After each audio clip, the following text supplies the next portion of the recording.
बिस्मिल्लाहिर्रहमानिर्रहीम, अस्सलाम वालेकुम।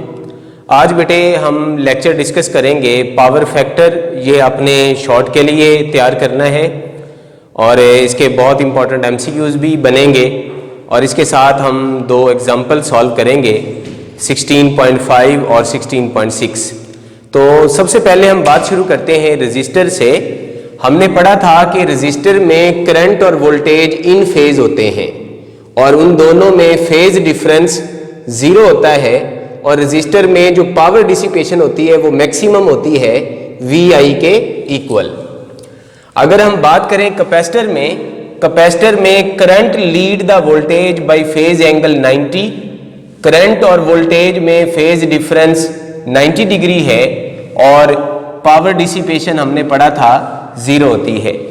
इसी तरह इंडक्टर की बात करें तो इंडक्टर में voltage lead the current by phase angle 90 degree और इन दोनों में फेज डिफरेंस 90 डिग्री है और इसमें भी पावर डिसिपेशन ज़ीरो है। तो हमने यहाँ पे अगर तीनों को एक साथ ऑब्जर्व करें तो हम नोट करेंगे कि जब फेज डिफरेंस ज़ीरो होता है यानी करंट और वोल्टेज वेक्टर पैरेलल होते हैं तो पावर डिसिपेशन मैक्सिमम होती है और जब ये दोनों परपेंडिकुलर होते हैं तो पावर डिसिपेशन ज़ीरो होती है। इस केस में आप देखो ये दोनों पैरेलल हैं, पावर डिसिपेशन मैक्सिमम है और इन दोनों केस में ये परपेंडिकुलर है और पावर डिसिपेशन ज़ीरो है। तो इसका मतलब पावर सिर्फ तब डिसिपेट होगी सर्किट के अंदर जब वोल्टेज और करंट के वेक्टर पैरेलल होंगे। अब हम ऐसा केस डिस्कस करेंगे जिसमें वोल्टेज और करंट ना आपस में पैरेलल हो ना परपेंडिकुलर हो बल्कि उन दोनों में फेज डिफरेंस हो थीटा। जैसे यहाँ पे मैंने डायग्राम बनाई है, फर्ज करो ये करंट का वेक्टर है और ये वोल्टेज का वेक्टर है। अब इन दोनों में फेज का जो डिफरेंस है वो थीटा है। अगर मैं यहाँ से परपेंडिकुलर ड्रा करूँ तो ये वोल्टेज के दो कंपोनेंट बन जाएंगे। एक जो एंगल के सामने है ये बनेगा V साइन थीटा, यहाँ पे V से मुराद RMS वैल्यू है और ये बनेगा V कॉस थीटा। अब क्योंकि ये जो V साइन थीटा है ये करंट के परपेंडिकुलर है तो जब भी वोल्टेज और करंट परपेंडिकुलर होते हैं पावर डिसिपेशन ज़ीरो होती है। इसका मतलब इस कंपोनेंट की वजह से कोई भी पावर सर्किट में खर्च नहीं होगी, सिर्फ इस कंपोनेंट की वजह से सर्किट में पावर डिसिपेट होगी। तो सर्किट में डिसिपेट होने वाली पावर इन दोनों का प्रोडक्ट होगी। तो इन दोनों का प्रोडक्ट बनेगा VRMS cos theta into I यानी VRMS IRMS cos of theta.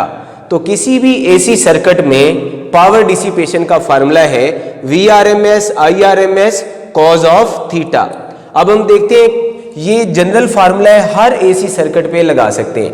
अब हम देखते हैं क्या ये बातें रजिस्टर, कैपेसिटर और इंडक्टर पे लगती हैं कि नहीं। रजिस्टर में दोनों में फेज डिफरेंस है ज़ीरो, cos ज़ीरो हो गया 1, पावर डिसिपेशन बनी VI। कैपेसिटर में थीटा 90 है, cos 90 zero, power dissipation zero.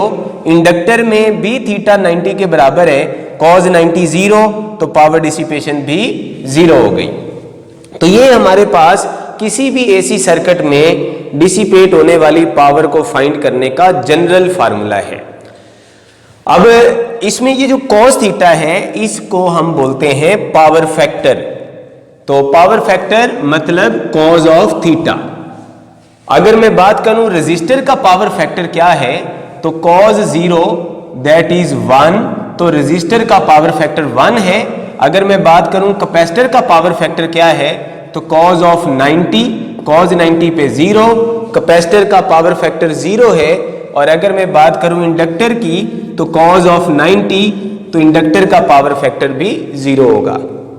तो ये MCQs आपको आ सकते हैं। किसी भी सर्किट का पावर फैक्टर लेना हो तो पहले हमें वोल्टेज और करंट में फेज डिफरेंस पता होना चाहिए, फिर हम उसका cos ले लेंगे और वो उसका पावर फैक्टर बन जाएगा। तो रजिस्टर का पावर फैक्टर 1 है, कैपेसिटर का 0 है, इंडक्टर का भी 0 है। अब हम पावर फैक्टर की डेफिनेशन करते हैं। अगर हम cos थीटा को अलग कर लें तो ये VRMS IRMS उधर जाके डिवाइड हो जाएगा तो cos थीटा बनेगा P ओवर VRMS IRMS। ये P जो है ये है power dissipated in the circuit और ये जो VI है ये है power supplied to the circuit. ये वो पावर है जो हम सर्किट को सप्लाई कर रहे हैं और ये वो पावर है जो सर्किट में डिसिपेट हो रही है, और इन दोनों की रेशो को हम पावर फैक्टर यानी कॉज ऑफ थीटा कहेंगे। तो इसकी डेफिनेशन बनी the ratio of power dissipated in the circuit to power supplied is called power factor. नीचे आप इसका ये फार्मूला लिख देंगे। तो ये हमारे पास पावर फैक्टर ऑब्जेक्टिव के लिए आपने तैयार करना है। इसकी डेफिनेशन याद रखनी है, पावर फैक्टर का फार्मूला याद रखना है, किसी भी एसी सर्किट में पावर फाइंड करने का फार्मूला याद रखना है, रेजिस्टर का पावर फैक्टर क्या है, कैपेसिटर का क्या है, इंडक्टर का क्या है, और किसी भी और एसी सर्किट जिसके फेज डिफरेंस का हमें पता हो आप उसका पावर फैक्टर फाइंड कर सकते हैं। अब मैं आपको एक मिसाल देता हूं। फर्ज करो एक सर्किट है जिसका पावर फैक्टर है 0.5। 0.5 का मतलब है 50% पावर ये खर्च कर रहा है। अगर हम इसको 100 वाट पावर सप्लाई करेंगे तो उसमें से 50 वाट पावर ये सर्किट खर्च कर देगा और 50 वाट पावर ये वापस डिलीवर कर देगा। अगर किसी सर्किट का पावर फैक्टर है 1 तो इसका मतलब इसको हम जितनी पावर सप्लाई करेंगे ये सारी की सारी पावर खर्च कर देगा, और अगर किसी सर्किट का पावर फैक्टर है 0 तो इसका मतलब ये 0% यानी 0 पावर खर्च करेगा। यानी जितनी पावर हम इसको सप्लाई करेंगे ये उतनी पावर हमें वापस डिलीवर करेगा, पावर को खर्च या जाया नहीं करेगा। जैसे यहाँ पे आप देखो कैपेसिटर और इंडक्टर का पावर फैक्टर 0 है तो इसका मतलब ये दोनों पावर को जाया नहीं करते, लेकिन रेजिस्टर का पावर फैक्टर 1 है यानी ये 100% पावर को खर्च कर देता है। अब हम एग्जांपल सॉल्व करते हैं 16.5। 16.5 में an iron core coil of 2 Henry, एक कॉइल है जिसकी सेल्फ इंडक्टेंस है 2 हेनरी एंड 50 ओहम और इसकी रेजिस्टेंस है 50 ohm, is placed in series with the resistance of 450 ohm. उसको सीरीज में लगा दिया है एक और रेजिस्टेंस 450 ओहम के साथ। तो अब ये दोनों रेजिस्टेंस सीरीज में है तो टोटल रेजिस्टेंस ऐड करके फाइंड कर लेंगे, वो बन गई 500 ओहम। अब आप देखो यहाँ पे इंडक्टेंस और रेजिस्टेंस सीरीज में है तो इसका मतलब ये बन गया RL series circuit. N AC supply of 100 volt, हमें वोल्टेज दिया हुआ है, जब ये ना बताया हो कि कौन सा वोल्टेज है तो अंडरस्टूड है वो उसकी RMS वैल्यू है। तो RMS वोल्टेज गिवन है 50 हर्ट्ज, ये उसकी फ्रीक्वेंसी गिवन है, is connected across it, find the current flowing through the coil. तो आपने इस कॉइल में से गुजरने वाला करंट फाइंड करना है। तो नहीं बताया कि कौन सा करंट है तो understood RMS value of current find करनी है। And phase angle between current end voltage, और करंट और वोल्टेज में फेज एंगल थीटा फाइंड करना है। तो सबसे पहले हम XL फाइंड करते हैं। हमने फार्मूला पढ़ा है XL बराबर है, पहले मैं आपको बता दूं कि करंट फाइंड करने के लिए पहले हमें सर्किट की इंपीडेंस का पता होना चाहिए, और इंपीडेंस फाइंड करने के लिए हमें पहले रिएक्टेंस ऑफ इंडक्टर का पता होना चाहिए। तो सबसे पहले हम रिएक्टेंस ऑफ इंडक्टर को फाइंड कर लेते हैं। तो उसका फार्मूला होता है ओमेगा एल। ओमेगा बराबर होता है 2 पाई FL, 2 पाई की वैल्यू 3.14, F 50 है और L की वैल्यु 2 हेनरी है। तो ये पुट करेंगे तो आंसर आ गया 628 ओहम। अब हम फाइंड करते हैं इंपीडेंस। हमने पढ़ा था लास्ट लेक्चर में RLC सीरीज सर्किट में इंपीडेंस बराबर होती है R स्क्वायर प्लस XL का स्क्वायर अंडर रूट, R की वैल्यू है 500 उसका स्क्वायर, XL की वैल्यू है 628 उसका स्क्वायर, सारे पे अंडर रूट, इसका आंसर आ गया 803 ओहम। अब हम फाइंड करते हैं करंट। टोटल वोल्टेज है 100 वोल्ट, टोटल इंपीडेंस है 803, तो गुजरने वाला करंट बनेगा VRMS ओवर Z। तो VRMS की जगह 100 आ गया, Z की वैल्यू 803, तो हमारे पास करंट आ गया 12.45 मिली एम्पेयर। तो अब हम फाइंड करते हैं फेज एंगल थीटा। हमने RLC सीरीज सर्किट में पढ़ा थीटा बराबर होता है tan inverse XL over R। तो XL की वैल्यू है हमारे पास 628 ओहम, R की वैल्यू है हमारे पास 500 ओहम, तो ये दोनों पुट करेंगे तो आपके पास थीटा की वैल्यू आ जाएगी 51.5 डिग्री। इसके बाद नेक्स्ट एग्जांपल है हमारे पास 16.6। A circuit consists of a capacitor of 2 microfarad. Capacitance given है 2 microfarad and resistance of 1000 ohm connected in series, और उसके साथ सीरीज में 1000 ओम की रेजिस्टेंस लगी है। तो ये हमारा सर्किट बन गया RC सीरीज सर्किट। तो इस पे हम RC सीरीज सर्किट वाले फार्मूलाज को यूज करेंगे। N alternating voltage 12 volt and frequency 50 hertz.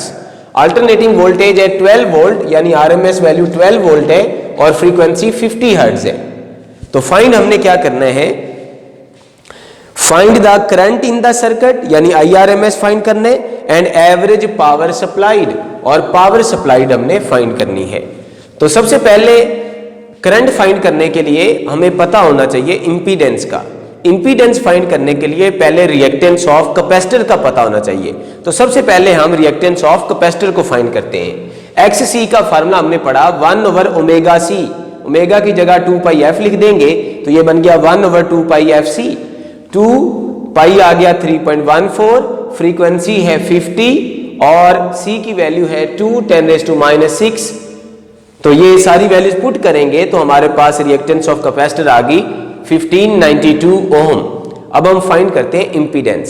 RC circuit में इंपीडेंस का फार्मूला होता है R² + XC का स्क्वायर √ R की वैल्यू है 1000, XC की वैल्यू है 1592, तो 1000 का स्क्वायर 1592 का स्क्वायर सारे पे √ तो इसका आंसर आ गया 1880 ओम।